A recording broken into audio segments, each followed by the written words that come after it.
I would like to call the regular meeting of the Temple City City Council traveling show to order. If we could have roll call, please. Thank you, Mayor. Councilmember Chen? Here. Councilmember Mann? Here. Councilmember Sternquist? Here. Mayor Pro Tem Yu? Here. Mayor Chavez? Here. And before we start our regular meeting, I have to ask our city attorney to please report out on our closed session.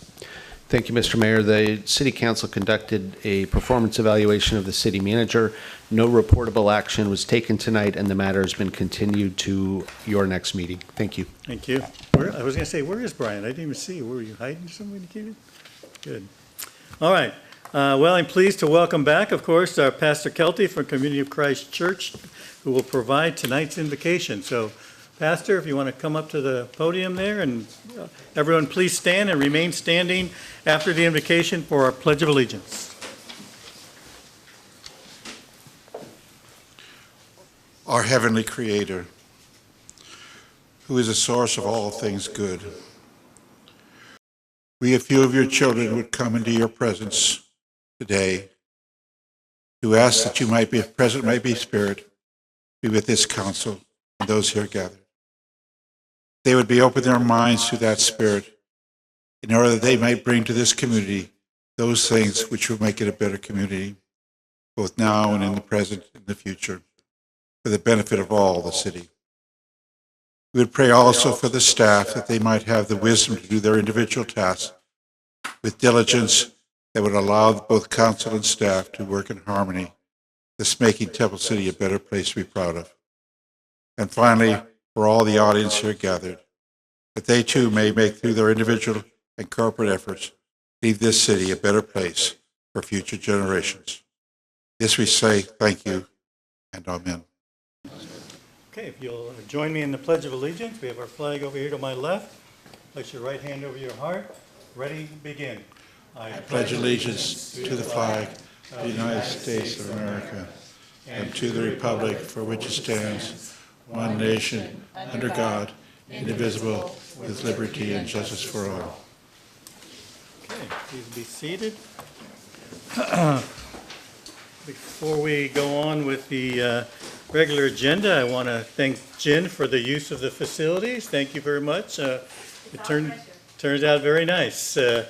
We don't want to get too used to it, but thank you so much. It made a big difference, so appreciate it. Okay, we will now move on to ceremonial matters. We have none this evening. Public comments. I do have one public comment request. Sophia Chan is here to speak around, I guess, an invitation from the Rotary Club. Is that correct? Yeah. Why don't you please go up to the podium there? Good evening, Honorable Mayor, and then City Council member and city staff. Thank you for this time. I'm Sophia Chan. I am San Marino Rotary Club's happy member, and I got volunteered to come here to give all of you a wonderful invitation. We like to have the spirit of service alive and well in the Rotary Club, not just in San Marino, but throughout the entire world. Raise your hand if you have heard of the Rotary Club. Yeah. And they're I'm sure you hear a lot, but one of the most well-known things is that they basically help to eliminate polio around the world. We talked about the cities that are around us, and within our own San Marino Rotary Club, we have our city council members that would come. They're members or frequent guests, and we also have many of the school superintendent, police, fire chief. They all come because it's a service-oriented Rotary Club. So for all of you, because you are doing what you're doing, I know you are service-minded. And we want to invite all the service-minded individuals, and that's each and every one of you, to come and have lunch with us. We have lunch on first, second, and third Thursdays. Not the last Thursday, but first, second, and third Thursdays from 12 noon in the San Marino Community Church. And if you will allow me, I will pass this to everyone. And I did prepare some business cards, so you can even call, text, email me directly. but I had a little accident on the road, and these are the only few I could save. So I happen to have 5, so I could give to the 5 of you here. But then this is really the main course of information. You can go onto the website, you can take a look. So please, welcome. Again, lunch is on us. Come and check us out. First 3 lunches are all on us, and they are not dry sandwiches. They are gourmet meals. Trust me, you will love it. Where is the church located? Does it have is the information on the card? Yep, the San Okay. Marino Community Church is at the corner of Virginia and Huntington Drive. Oh, yeah. I know exactly Yeah, where that it's is. a beautiful, classy church. Good. Well, Thank thank you very you. much. Appreciate Thank it. Yes. Thank you so much. You can just pass it down. Yeah. Thank you. And then only 5. That's okay. Thank you so much. If you want to leave some of those with our clerk, you can do that as well.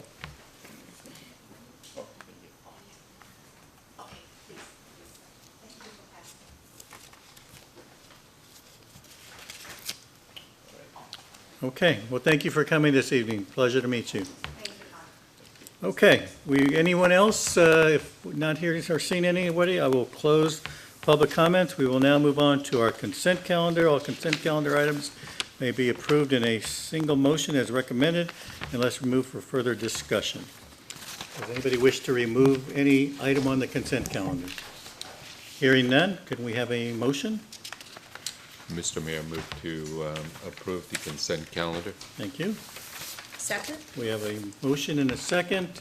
If we could have roll call, please. Councilmember Chen? Yes. Councilmember Mann? Yes. Councilmember Sternquist? Yes. Mayor Pro Tem Yu? Yes. Mayor Chavez? Yes. All right, that motion passes unanimously. We will now move on to item 8, our public hearing, introduction and first reading of ordinance number 24-1077 to amend the Temple City Municipal Code relating to standards for wireless communication facilities. And who will be presenting that? Tony, you going to be doing that? Okay. It's all yours. Thank you, Mayor. Hi, good evening, City Council and members of the public. Tonight, the item before you is a proposed code amendment to the city's telecommunication wireless facilities. To summarize, the city last amended the municipal code for wireless facilities in 2019. This was due to changes in the federal law that have occurred, and the proposed amendments aim to protect the city's aesthetic character while also adhering to the FCC and state law requirements.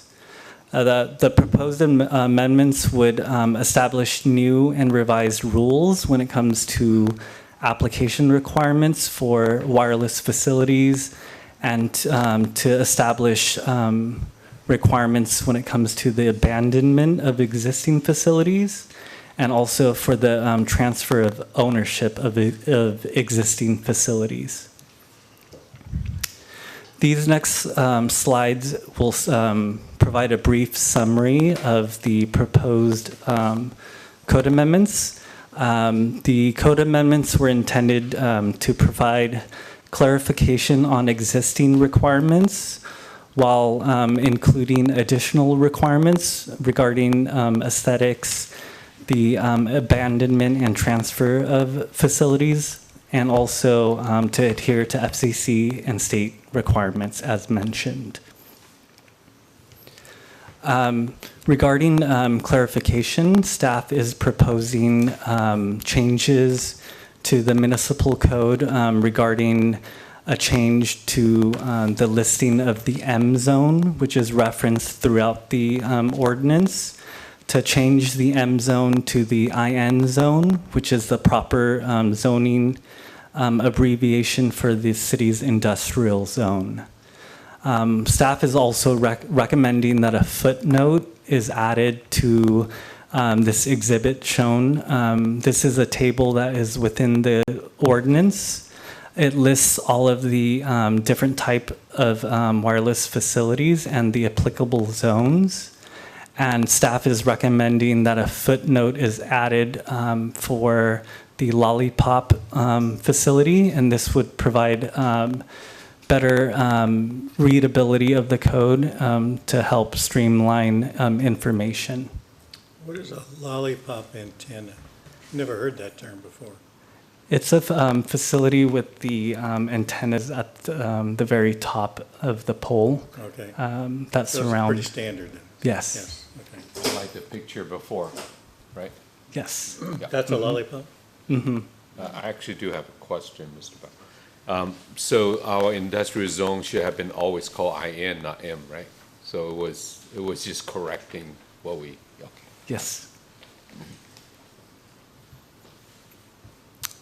Other clarification items that staff is recommending is to clarify that director level review would consist of the review of antenna screens and also for the review of minor site plan applications. Staff is also recommending a clarification that the Planning Commission will be responsible for the review of conditional use permits, and also a clarification regarding administrative co-location, also known as 6409A, which references the FCC federal requirements, and to also modify the definition of this of public right-of-way. Some additional requirements that staff is recommending consist of including a list in the ordinance to list all of the exempt facilities, and this would help with confusion when staff receives applications that are exempt from the wireless ordinance, and to require that applicants submit a visual impacts analysis to assist with the review of aesthetics and screening for wireless facilities, to include provisions for facilities that would be abandoned, and to include provisions for facilities when the ownership is transferred. Another additional requirement that staff is proposing is to allow certain types of facilities on public properties, such as public schools and public parks. The requirements would include that the proposed project would have to be on an existing structure, and that the project also include in the scope of work the removal of a pre-existing wireless facility on the property, and that the new facility would have to be located a minimum of 200 feet from all street property lines and residential properties, and that the project would also have to be consistent with all design standards that would require camouflage or stealthing of the facility.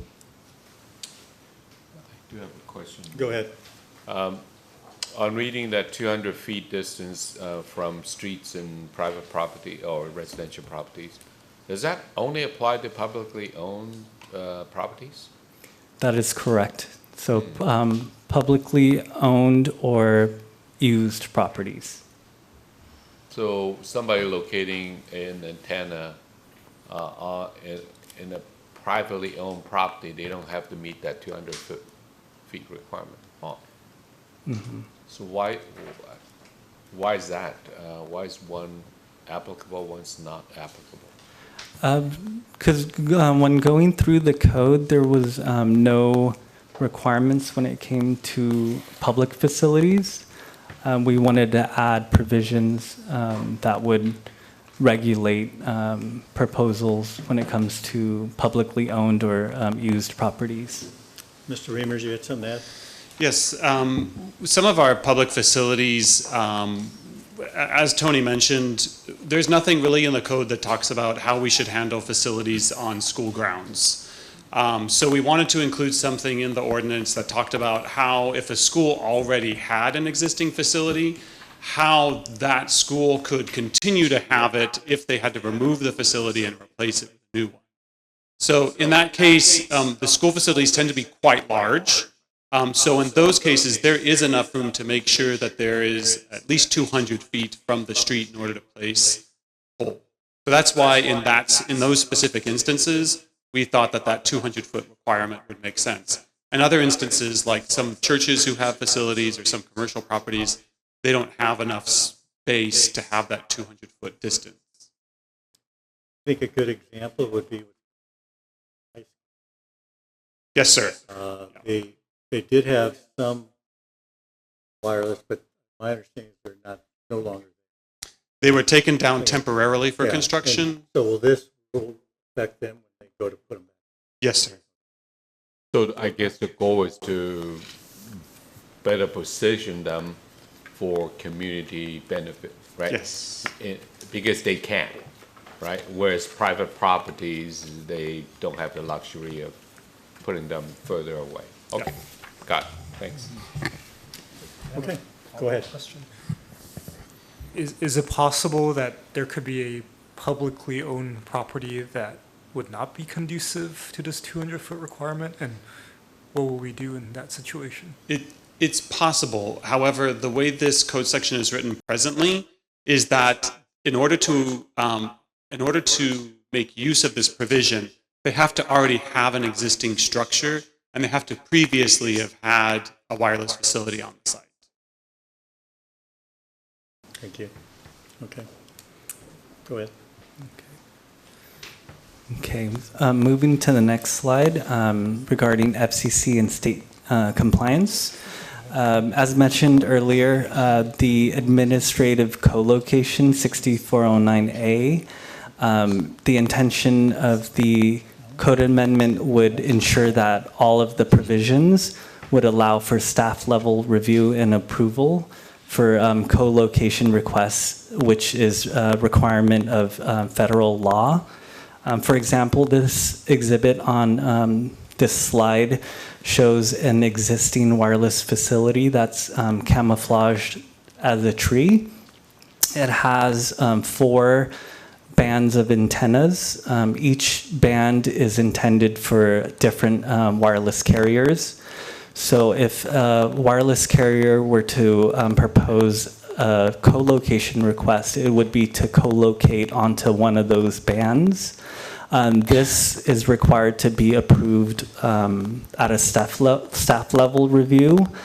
And so as long as it doesn't defeat the concealment elements of the facility and it doesn't cause a substantial change in the height. So with the photo you have there, the picture, they could not put one below that tree, the shrubbery look, I guess, right? That would not be allowed. It has to be within that shrubbery area then. That is correct. So in that situation, they would defeat the concealment elements. Right. So that would substantially change the appearance of the tree. Questions? Go ahead. When I think in the staff report, it also says kind of what you said, substantially change the physical dimensions. Like what would be that threshold Sure. that would be considered substantial changes? So according to the 6409A section, a substantial change would be a 10% increase or a 10-foot increase, whichever is greater, of the height. So if they were to add on top of the tree, they would, in this situation, we would ask for additional branching to camouflage the 10% that's added on top. That would be considered a non-substantial change. Okay.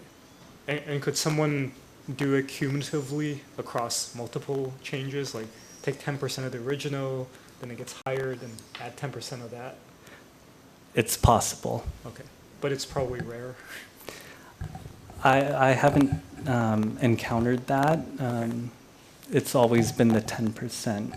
Mr. Murphy, you had something to add? Sure, for engineering purposes, that would be very difficult because at some point you're structurally unsound and you would have to do a full replacement. So, yeah, that's why you really don't see it more than once. Makes sense. Thank you. Okay. Question? I do Go have ahead. a more general question. I read that CUP is still required, and then there's certain review that we done by the Community Development Director. Just for my clarification, do all antennas or cell sites need CUP still? For new antennas, for new facilities, excuse me, they would require a CUP. And at what point do they need the director's review? Only when they change something? For example, the administrative co-location request, that Co-location, would okay. be approved by the director. Okay. Sorry, I needed to provide a clarification. Within our ordinance, there were certain facilities that we wanted to promote, and there were certain facilities that we didn't want to happen.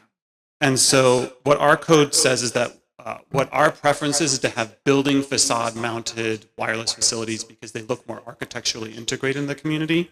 So in those cases, in the commercial zones, the non-residential zones, we allow people not to go through the CUP process and just go through the staff level review process. So that's how we're kind of incentivizing people to do what we want them to do. But the flagpole mounted ones, the lollipops that you've seen, the monopoles, the monotrees, those would require conditional use. Thank you. All right, thank you.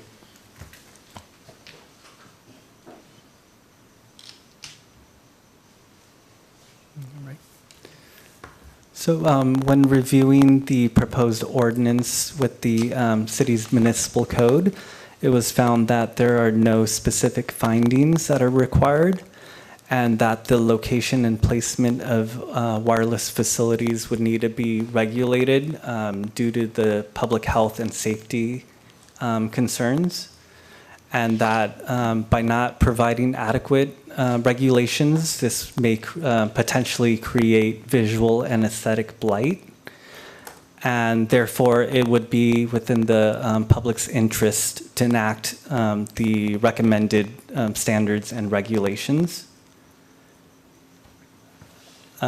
Based on the California Environmental Quality Act, it was found that the ordinance is exempt under the common sense exemption, and that there would be no possibility that the ordinance would create a significant impact on the environment. Therefore, staff is recommending that the City Council introduce the first reading of the ordinance and also schedule the second reading for November 6th of 2024. That concludes my presentation. I'm available for any questions. Thank you. Are there any further questions from council? No, Mayor. No? Okay, then I will open up public hearing. Anyone in the audience wish to speak on this matter? Seeing no one, I will close the public hearing. Any final council questions or comments? Seeing none, I will entertain a motion. Mr. Mayor, I move that we introduce for first reading ordinance number 24-1077, proposing amendments to section 9-1T-11 wireless communication facilities and section 6-4A telecommunication facilities in the public right-of-way of the Temple City Municipal Code, and the second reading for November 6, 2024. Thank you. Second. So we have a motion and a second. Madam Clerk, if we could have roll call, please. Thank you, Mayor. Councilmember Chen? Yes. Councilmember Mann? Yes. Councilmember Sternquist? Yes. Mayor Pro Tem Yu? Yes. Mayor Chavez? Yes. Okay, thank you for that. We will now move on to item 9, unfinished business. There is none. Item 10, new business, the approval of 2 consultant services agreements for municipal election research services, Probolsky Research and GRASSROOTSLAB. Mr. City Manager, I believe you're going to present on this. Thank you, Mayor Chavez and members of the council. Before you tonight is a follow-up to our lengthy special meeting related to pavement and a potential tax measure. Before you tonight, I would actually ask you if you were to consider this tonight, just a minor tweak to the recommendation. First, I'd like to talk about PROBOLSKY research who would do the polling. That I would ask you to give me the authority to enter into a contract right away and appropriate the funds so that polling can take place. Adam's firm is extremely experienced in Southern California. They are extremely experienced with tax measures throughout the state of California, both in Los Angeles and Orange County.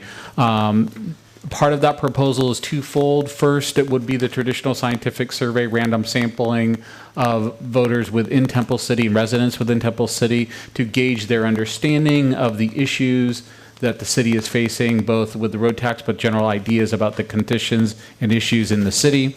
Secondly, part of that proposal includes a focus group, which may be helpful after you see the survey results. So you can drill down a little bit more beyond what was just the findings of the survey itself, but drill down a little bit more with the focus group itself. So that would be, tonight I would ask for your authority to go ahead and enter into that contract with that firm. The second contract, respectfully, I would ask that you would just give the authority to appropriate the funds, but I would come back at a different time with the authorization for that. So give me the authority to go and enter into that contract, but I would inform the council when I was going to enter into that contract after you've seen some of the polling data and potentially a focus group as well. GRASSROOTSLAB is also very well versed in Southern California ballot measures and throughout the state of California as well. Rob Korinke, the two principals, Rob Korinke and Mike Madrid, are well-known experts in public relations and also with tax measures throughout the state of California. So tonight, with tonight's measure, just one bit of a modification. If you can authorize me to move forward with both, but I would enter into the contract with PROBOLSKY Research right away and then inform the council at what time, when we're ready for that next step, to enter in with GRASSROOTSLAB. So I'm here for any questions that you may have.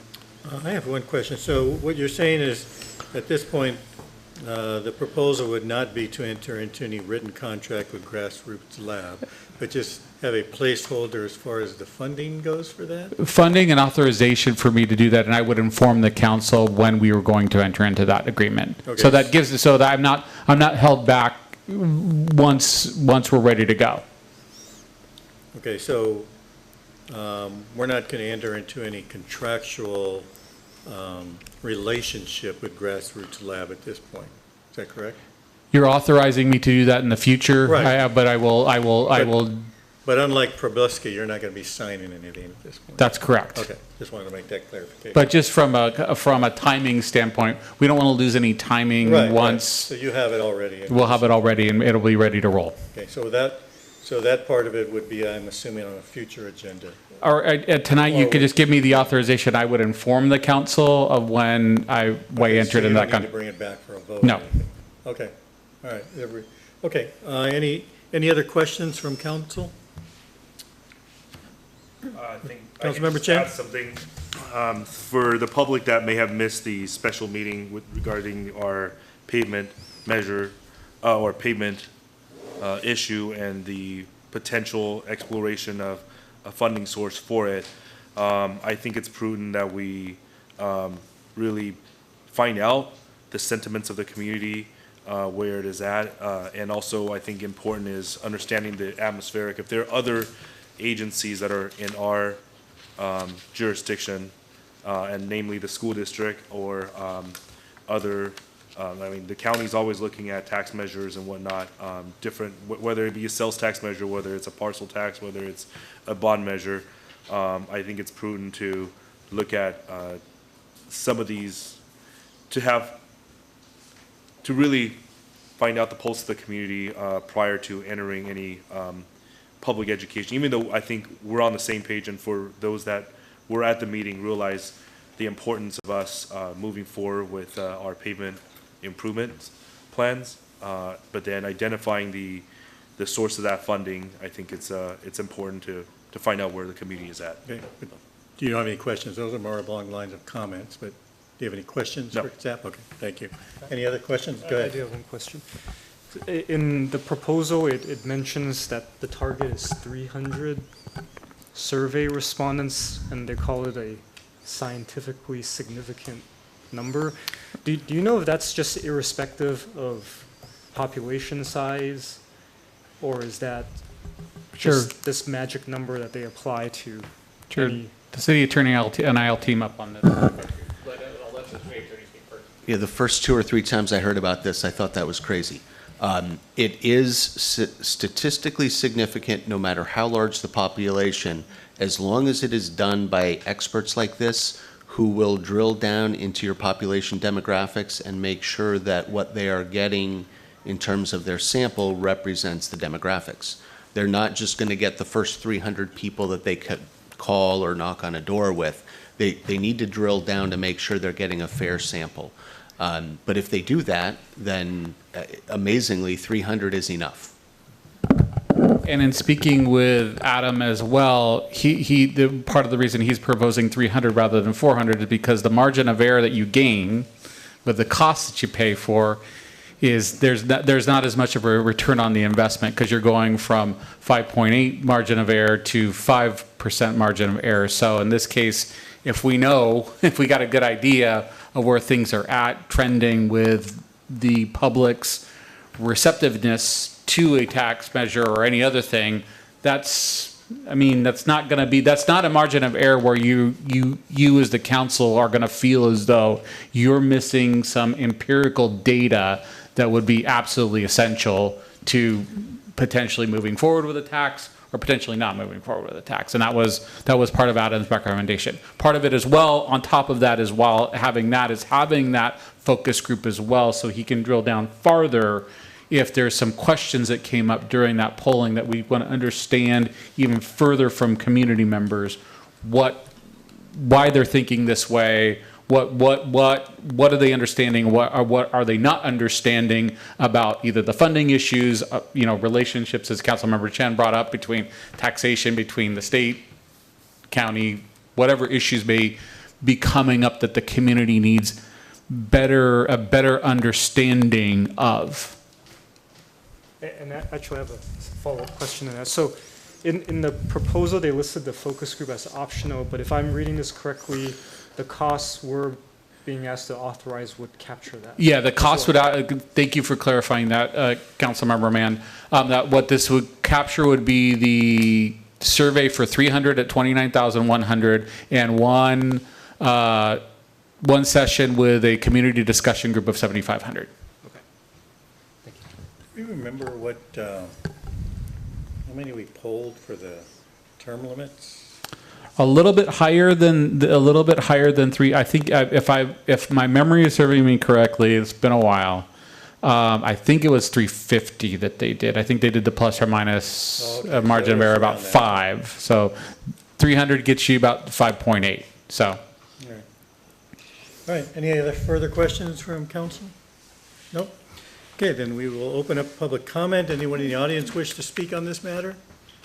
Seeing no one jumping up, I will close public comment. And any final questions or comments by council members? Nope, we're good? All right, then I will entertain a motion. Who would like to take a crack at that? Councilmember Chen? I'd be happy to, Mr. Go ahead.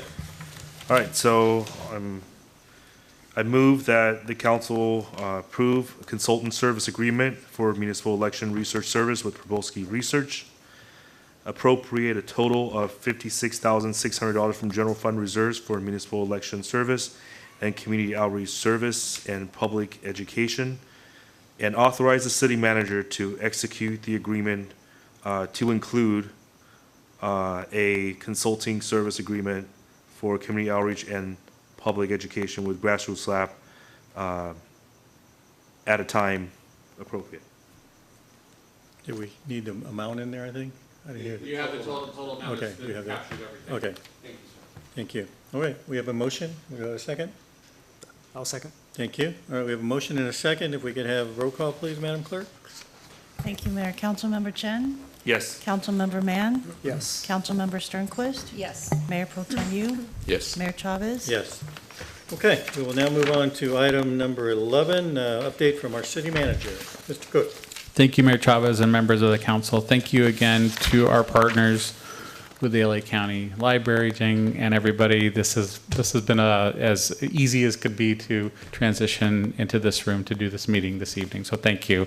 And for the foreseeable future, as we know, across the street, we are re-roofing both the Civic Center, and some of the hazmat work is actually happening at the Civic Center this week. So things are on schedule. It's challenging. It is an old building. But we are re-roofing it so that it can last another many decades to come. So things are moving and progressing well. On Las Tunas, things are moving and progressing well. As if you go down Las Tunas tonight, you will see beautiful new LED lights with beautifully new painted, restored lampposts that capture the character and flavor of the downtown, which has been great. And we appreciate all the contractors who've been helping us over the last several months. Along with that, Live Oak Park is progressing.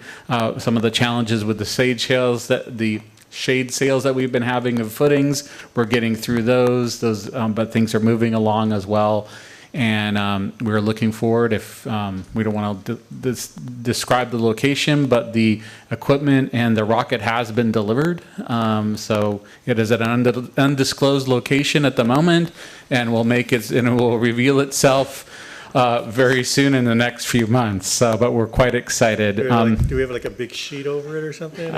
Sir, it's an undisclosed location, and we're going to keep it as an undisclosed Over location. City Hall, that's why it's all covered up. Yeah, it's over City Hall with that plastic cover over Yes, it. well, that's the pool that's going on the second story City Hall. That's just a joke. That's just a joke.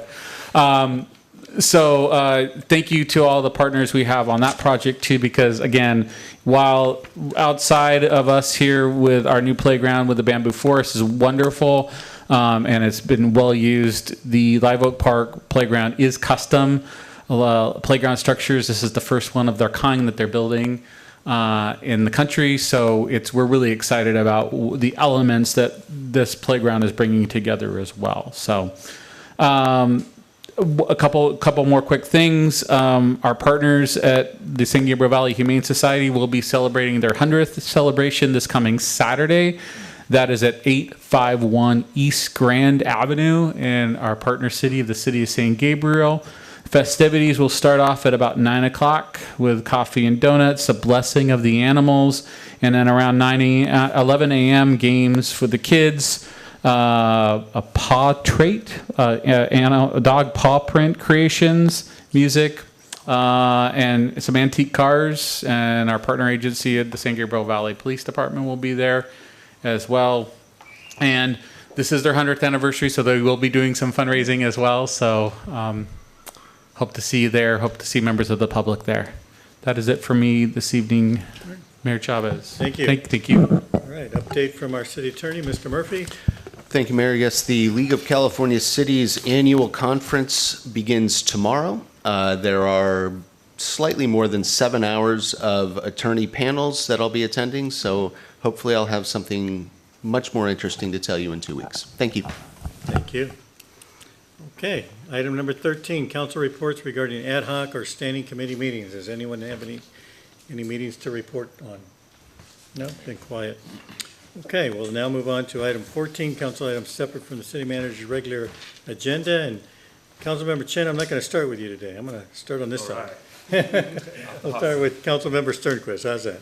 Just one, well, I'll let you share about JPIA. No, you can go ahead. You can go ahead. No, that's okay, go ahead. No. I'll share about the APTA conference. Okay. So attended the American Transportation Conference in Anaheim, and I think the thing that was the most interesting was they had almost, I guess you would call it smaller than a dial-a-ride vehicle, but they were autonomous. And so they have been using a few of these up north. And unlike when they first rolled out, and there was an accident the first day in Las Vegas with one of them, this one they've had no problems with. It probably holds about I'm gonna say 12 people at the most. And they don't call them buses. Self-driving buses? They're autonomous, like it would look like a dial ride, but bigger, a little bit more square.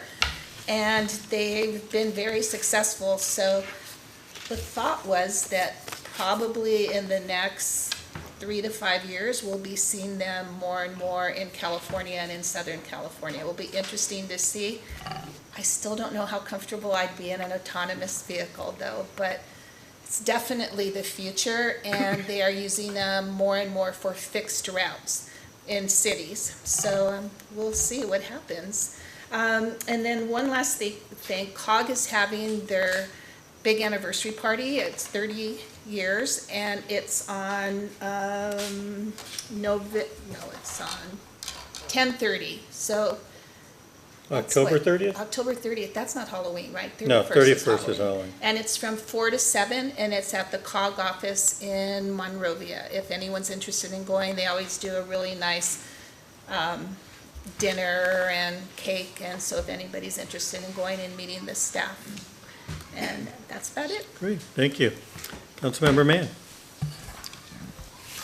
Well, even though I wasn't able to attend, I do want to congratulate our Chamber of Commerce for their new board installation that occurred earlier this evening. They have a lot of changes going on, so I'm very happy to see them progressing. And I understand they also have a legislative roundtable This Friday, right? With Supervisor Barger. So I should be able to attend that, so I'm looking forward to that. Actually, there's a lot of stuff going on. I think that's here. Location as well. It's right here. Lunch will be served. Lunch will be served, okay. And also, I think the State of the Schools is also This Thursday. this Thursday, so I'm looking forward to that as well. Other than that, I just want to end on a small note, a shout out to our city staff for being really responsive to resident concerns and issues. Like, I know there was one issue where there was we were doing tree trimming, and they had maybe left one branch that was just slightly hanging, and they took care of it like within an hour, because residents were like, hey, is that a safety issue? And so I'm just happy that we're so responsive to small things like that. And even things like potholes, I don't know how many residents actually report these to the city, but I do. And so to see that small things like these get taken care of really quickly, it doesn't get noticed too often, but I just want to say how much I appreciate that. So, Thank you. thank you. Thank you. All right, Councilmember Chen.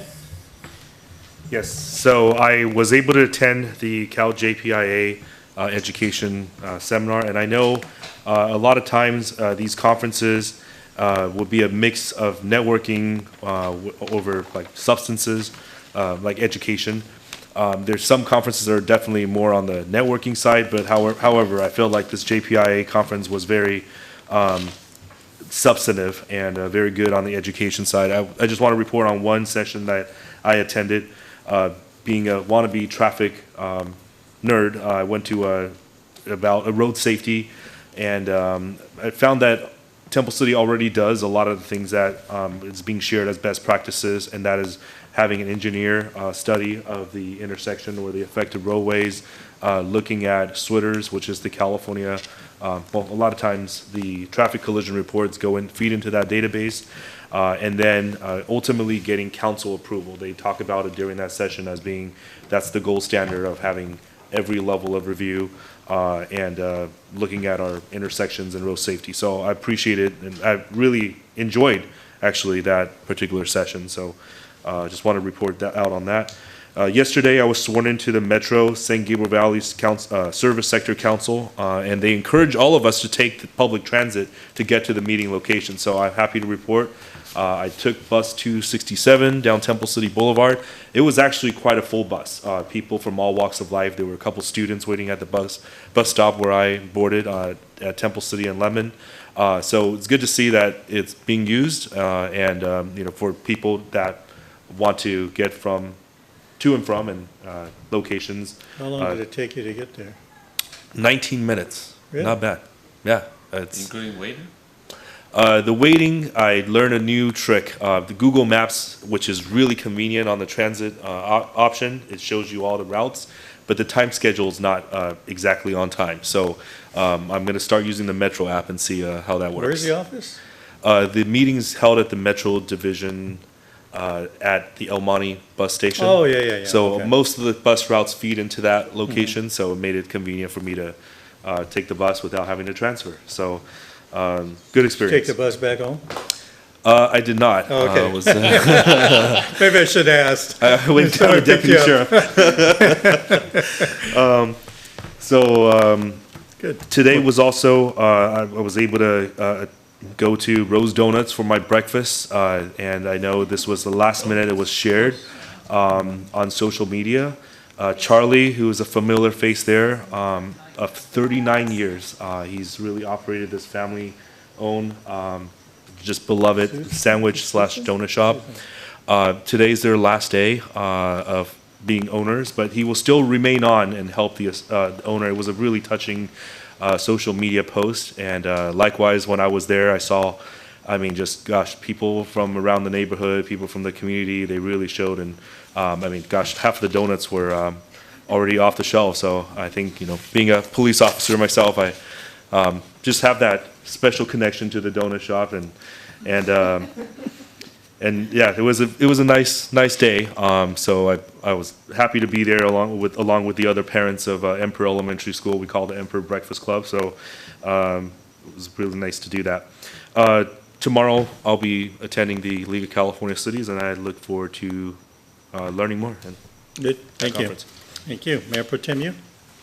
Thank you, Mr. Mayor. Well, first of all, I just want to thank LA County partner here, library partner here. This is such a great facility.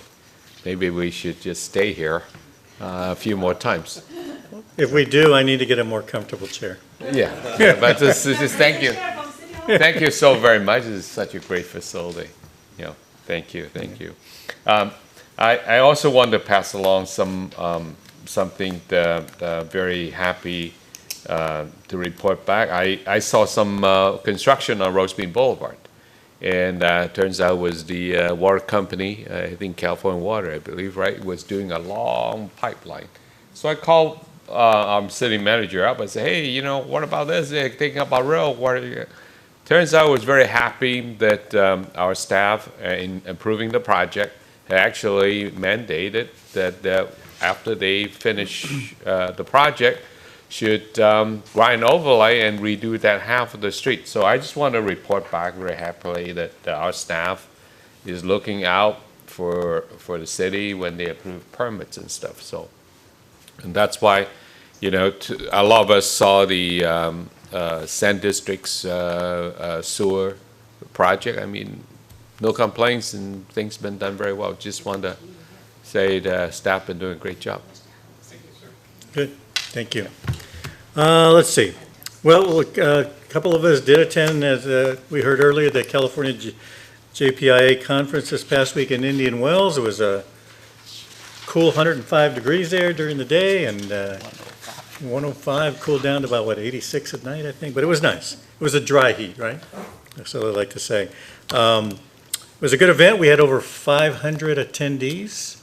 Keep in mind that they're all free. JPI doesn't charge for attending the conference to the city or anyone to attend. The only cost, of course, are the accommodations, which is a pretty good deal. And I appreciate the fact that you did mention it's more of an educational conference. It truly is. And I think everyone that attends gets something out of it. Interesting thing, though, our keynote speaker, I think, what was his name? Mark Schulman, is that his name? Was the drummer for Pink and for Journey. And you would think, how is he going to be a keynote speaker? But he was great. I mean, he was really, really good. And he had his drums with him. And Billy Idol. And Billy Idol, he was a drummer for, had a great career. And was a great speaker and very good motivational speaker. So everybody, I think, had a good time, and it's always a good event to go to. Let's see, congratulations to Councilmember Chan for his appointment. Thank you for doing that. You know, one of the things that many people don't realize that all of us up here do a little bit more than just coming to these meetings sometimes, and you know, but representing Temple City on all these regional boards is very important and keeps us up to date on everything that's going on. You know, Charlie over at Rosa Donuts did such a good job of keeping this quiet. We go there every Saturday morning, pretty much, and no one knew. It was, and all of a sudden we found out today. But he did say he's keeping the same baker, so that's, the donuts should be okay, weren't gonna change, so. And he'll be there a little while. I know Susan, his wife, has had some issues, and it's probably time to retire. And I hope to have him here at a future council member to acknowledge his efforts in the city, so. He does care about Temple City, that's quite certain, so. Let's see, what else we have? You mentioned the meeting, or the 100th anniversary. We look forward to that on Saturday. We'll be there. And it's one place I could take my dog without getting in trouble. Hopefully, we won't bring home an extra one. I told Jane, you're allowed to go, but you're not bringing anyone else home with you. On So their we'll see. website, they're posting pictures of the last, I think, many years, but at least the last 5 years of people who have adopted dogs, and they're right outside the entrance door. And the last one that they posted was George Clooney and his wife. Really? And they adopted a beautiful golden retriever. Wow. So I thought, gosh, I missed that day, but. Yeah, that would have been nice. He probably had My dogs have a come private from there. tour. Yes. Okay. Well, good. All right, that's it for me. We will now, and again, thank you to Jen for the use of the facilities. It's very nice, and I think everyone's comfortable. We'll have to test it, though, when we have all the Little League teams here. I don't know, that might be a little different. We'll squeeze in somehow.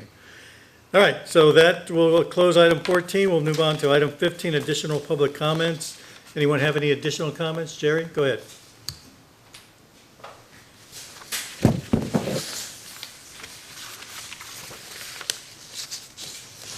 Good evening, Mayor and council members. Jerry Jambazian. I just have a question. The construction of the sewer linings, that type of thing, when are the streets going to be repaired and the metal plates be removed and be repaved? Because it's been a few weeks now.